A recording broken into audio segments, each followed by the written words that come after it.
Season 8 of the finals recently dropped and it's awesome.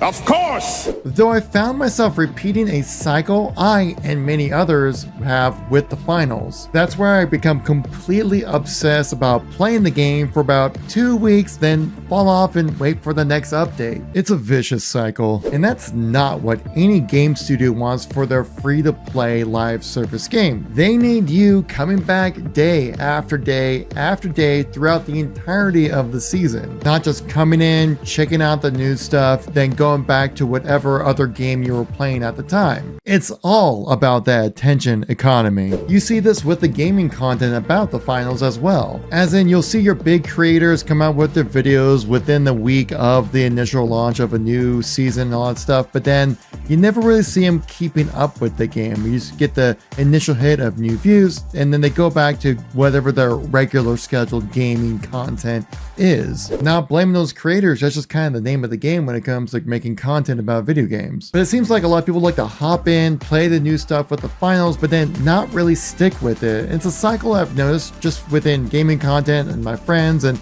people who like to play this game, and you see it within the population as well. So with this cycle of the finals, I thought to ask, why? The foundation is there for me to be addicted to the finals, the fast, chaotic gameplay and insane level of destruction, which was actually improved with Season 8. Personally, I love to just grab a sledgehammer, smashing through walls, because just breaking stuff in this game is fun. I recently fell in love with this light build where I just use camo grenades and a sword where I just sneak up on unsuspecting players, give them a few slashes left and right, using a dodge ability and just being super agile. Oh my gosh!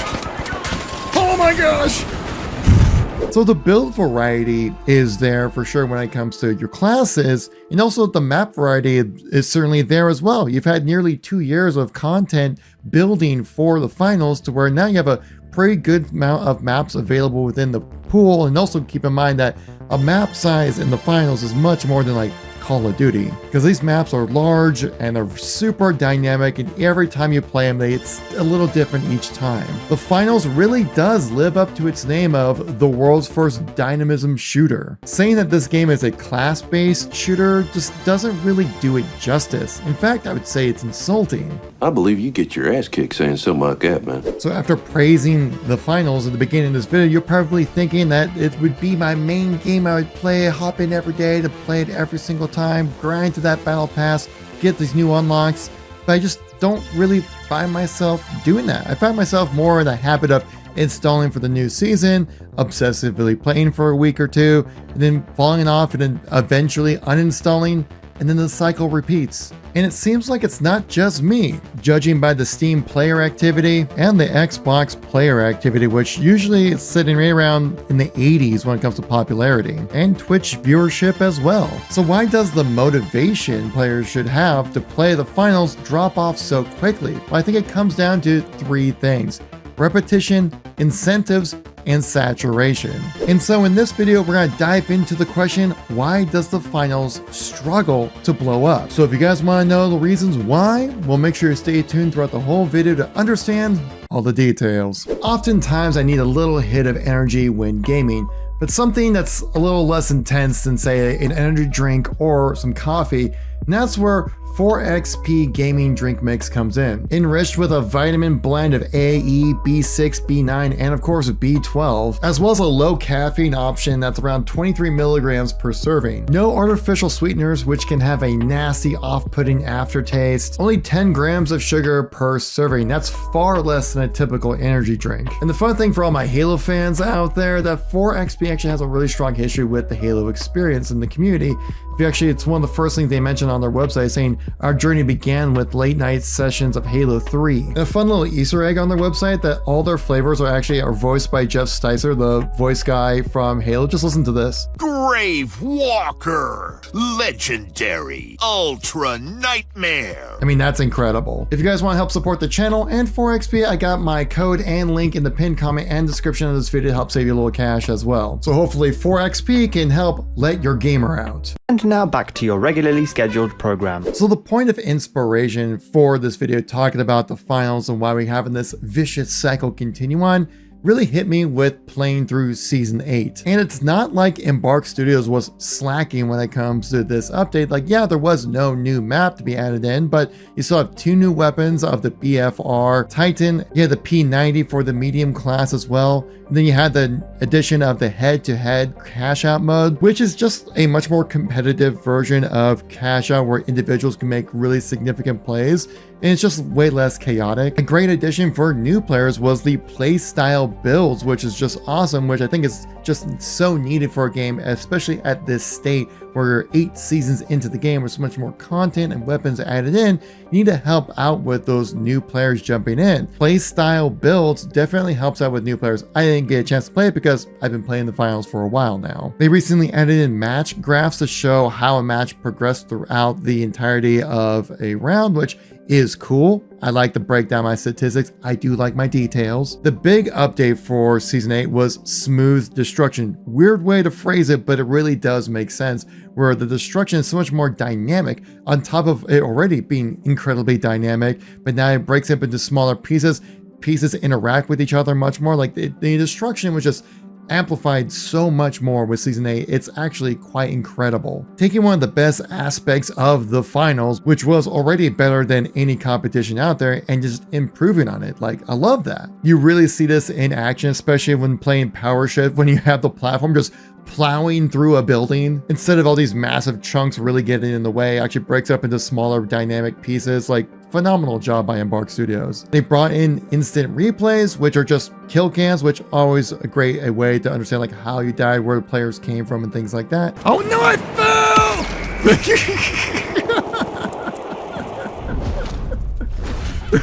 Oh my god, yeah, he just destroyed the tether right as we were both flying across.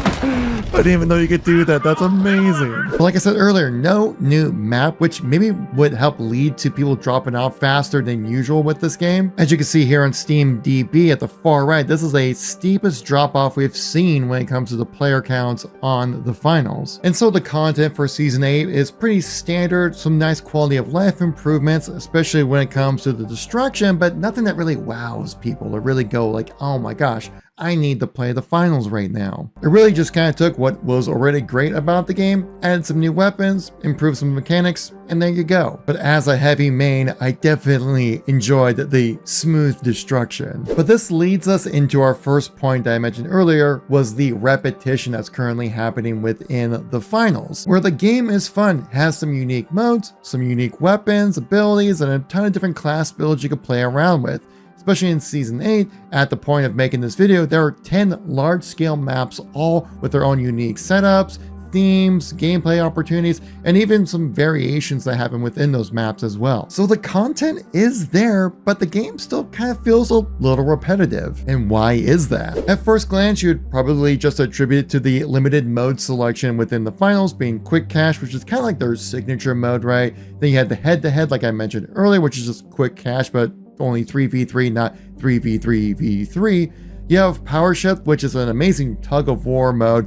Love playing that. And you also have TDM, which is a little bit more permanent mode that was added in recent seasons, but I just don't really enjoy playing TDM because the lack of an objective just doesn't really lend itself to the gameplay that I enjoy out of the finals, but it's there. If people enjoy it, more power to them. Now there is the World Tour, which is kind of like really the big signature idea about the finals. I think it's super cool to have like a tournament style play list that you can play against other people. And of course you have ranked as well. But as a casual FPS player myself, I'm not really looking to push my abilities to be like the epic elite gamer.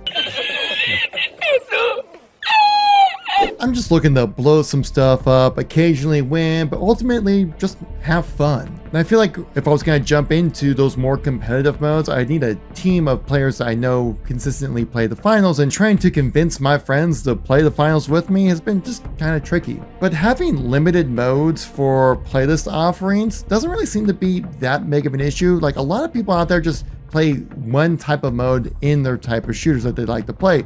For example, COD players have no problem playing just TDM or Warzone or Search and Destroy all day long. Same thing with Counter-Strike players, they've been playing bomb defusal for decades. So if playing the same modes over and over again isn't really that big of an issue when it comes to repetition, why is it still feeling like the finals is rather repetitive? Well, I think it's in the gameplay. If I may get a little philosophical with you guys here, I would say that the experience of playing the finals is more of a set of rolling hills rather than dramatic peaks and valleys in the player power fantasy. What I mean is, take a look at the top shooters out there right now and what they offer in the elevation of stakes of gameplay. For example, Counter-Strike, the power progression through weapons and builds that you accrue throughout the match. So the stakes keep getting higher and higher each round with better weapons and more things you need to take into account for. Or Call of Duty with the power progression of kill streaks. The feeling of each kill becoming more and more important as you get closer to your kill streak to ultimately unleash hell on the fellow lobby of noobs. Or in Helldivers 2, when a strong boss level enemy requires new tactics and using unique stratagems that just create these gigantic explosions, and then these moments of calm where you have to run from one location to another. Or moments in Apex Legends, for example, where you're slow time, you're trying to just move throughout the map to strategically place yourself in the right location, where you have these high peaks of utilizing your ultimate abilities that are match-changing experiences. Or my personal favorite, Halo, where those times where you get the chance to use a power weapon like a rocket launcher or a sniper rifle to directly affect like how the game is actually going to be played out. These giant peaks and valleys really give you these moments of really standout experiences that I don't really feel like the finals really offers as much. That's where I was talking about, saying that the finals is much more like rolling hills, where the abilities and equipment on cooldown, much like Apex Legends or Helldivers 2, but the abilities in the finals feel like they lack a little bit of impact, where it's super common to have these abilities and different pieces of equipment happening throughout the entirety of the match, where they don't really seem to stand out or really make a huge impact in the game. It doesn't really feel like you're utilizing ultimate abilities, you're more just kind of utilizing abilities, if that makes sense. Nothing that's really game changing, but more enhancing. I'm not saying that the finals need some crazy instant win mechanics like you have with Destiny 2 and ultimate abilities. That would just be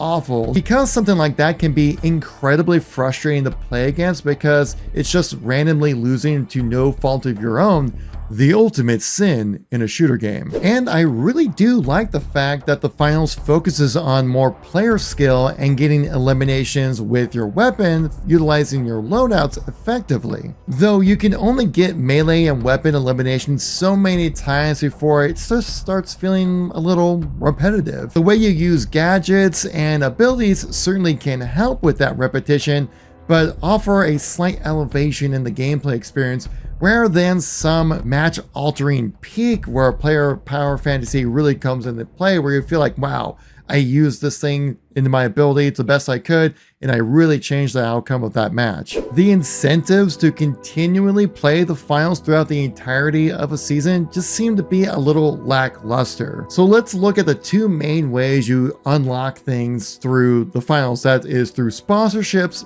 and the battle pass. Sponsors are really interesting. An aspect about this shooter that I think is a really cool idea.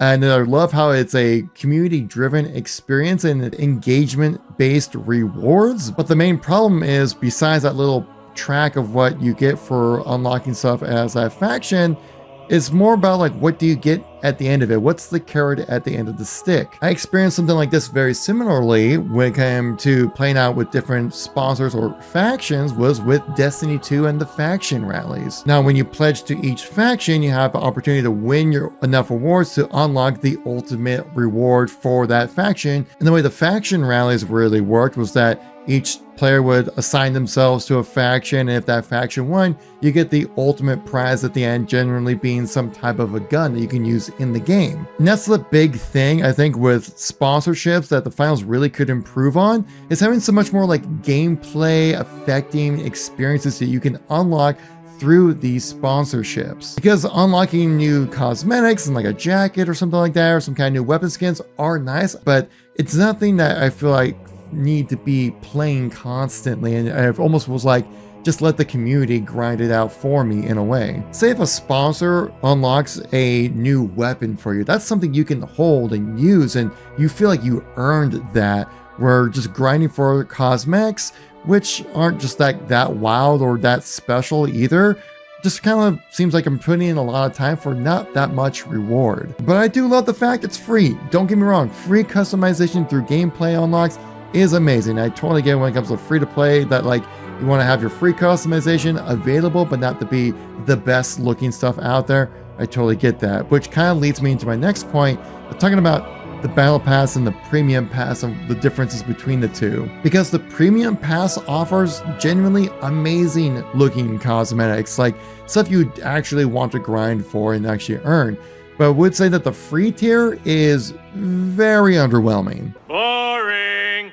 So you want to make those paid cosmetics really stand out, right? The free tier, though, really doesn't offer anything that makes you want to grind for it. I mean, compare that to, say, Halo Infinite's passes. There you get an entire armor set for free. The important way Halo Infinite sets up their passes is that it makes you feel like you're making progression, because you have a clear goal at the end of completing the armor set. For example, I grinded out Halo Infinite's Legacy operation to get that EOD armor set, and I didn't even end up using it like at all, but something about that armor set made me want to complete the pass. Where the finals free tier just feels like I'm unlocking random things that I don't really care to utilize. Unlocking a new helmet or shoulders or chest piece feels way more rewarding than unlocking a new pair of sunglasses or a new hairstyle. It's also pretty common when it comes to active live service games that you unlock in-game currency throughout the entirety of the pass to where you could pay for itself,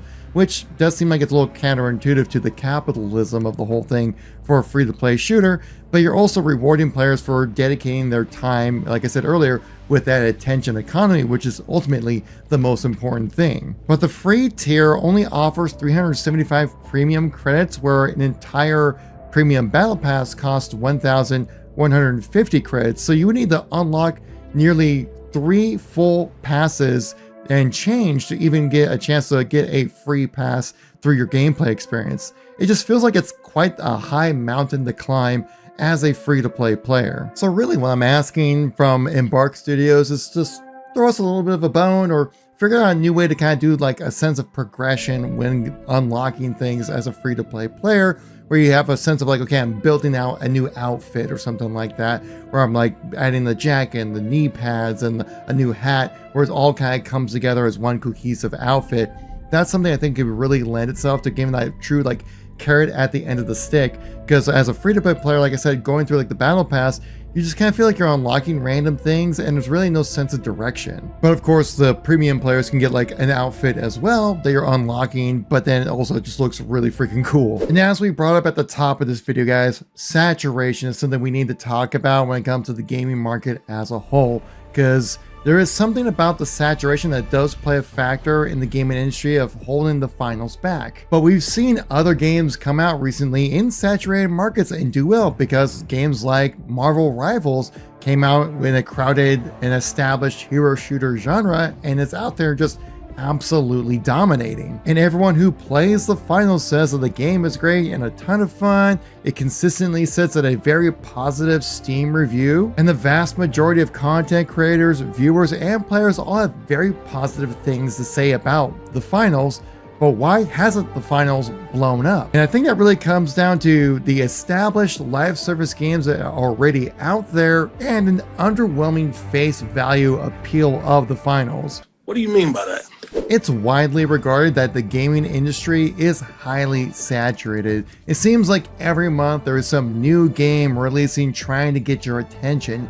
Not only are there consistently new games releasing, but there are also juggernauts that seem almost untouchable at this point that have been around for decades and deliver players on what they want. According to a 2023 study, that 60% of the time played that year were on games that were 6 years or older. And we're talking about 2023. That was one of the greatest years ever in new game releases. Games like Hogwarts Legacy, Cyberpunk 2077 Phantom Liberty Update, Baldur's Gate 3, Zelda Tears of the Kingdom, Resident Evil 4 and Dead Space remakes, Jedi Survivor, Spider-Man 2, Starfield, Final Fantasy 16, and, well, the finals also in December of 2023. The gaming community at large was eating real good that year. So you can see how in 2023 alone, the attention economy was spread very thin. So trying to get your friends to drop their main shooters for a new one is a tall ask. You have to battle against familiarity, skill investment, and also monetary sunken cost fallacy. I would say that the finals has seemed to carve out its own niche audience, though judging by the trend of the Steam follows that the game's reach may have maxed out, and also it could be the reason why Embark Studios is also developing Arc Raiders to potentially move on to a new project. I would say that the finals also struggles from just an underwhelming face value, and it's a game that you need to play to believe. And having the finals be a type of game where you have to really play to truly understand it is a massive hurdle to get over, even for a free-to-play game. And with human psychology, it's always easier to not do something than to actually do something. In this case, be the finals of playing that game. And when looking at the trailer of the finals at face value, right, you see guns, you see abilities, objectives, and destruction, but those are all things that we've seen in a bunch of other shooters. Similar guns like the AK, the SCAR, the P90, sniper rifles, revolver pistols, machine guns, or like abilities like a dash or a barricade, launch pads, grapple hooks. And even the signature evolution of this shooter being the destruction is something we've seen before in games like Battlefield. Of course, the finals does destruction way more than Battlefield has done in the past. Even Battlefield 6's destruction doesn't hold a candle to what the finals can do. Though if someone told me to quickly describe the finals, I would say it's a PvP class-based shooter with an unbelievable amount of destruction, which sounds very similar to things that are already out there for people to play. Of course, I would back up that statement with a trust me bro, the shooter is super fun, but that's the thing, you really need to play it to truly understand the level of destruction, how the gameplay works, the time to kill, the mechanics, the movement, and everything else in between. And even though Embark does everything about their game really masterfully, but it always seems like there's something just missing or holding itself back to where it can't really pop off as you'd hope you'd see it play out as. But don't get me wrong, despite the critiques I had in this video, I always come back and say that the finals is a great game. Well, no shit. I always come back to play whenever there's a new seasonal update, because Embark really created something special where it's familiar yet stands out as its own experience, especially in an era of AAA studios and publishers just pushing live service games that last like a week or a month and then quickly go offline. No other shooter allows me to smash through walls like a heavy can or run with a speedy cloak sword build like I can with a light class. It isn't just a buzzword when Embark Studio says that it's the world's first dynamism shooter. They really mean it. I wish I just felt more compelled to play the game consistently instead of whenever there was a new content update. Though every time I come back to the finals, I'm always remembered why this game is so great. If you guys made this far in the video, like is always appreciated, maybe even a subscribe. Don't forget to use some hypes to help out with the algorithm on these smaller channels here, guys. We're trying out some new stuff here.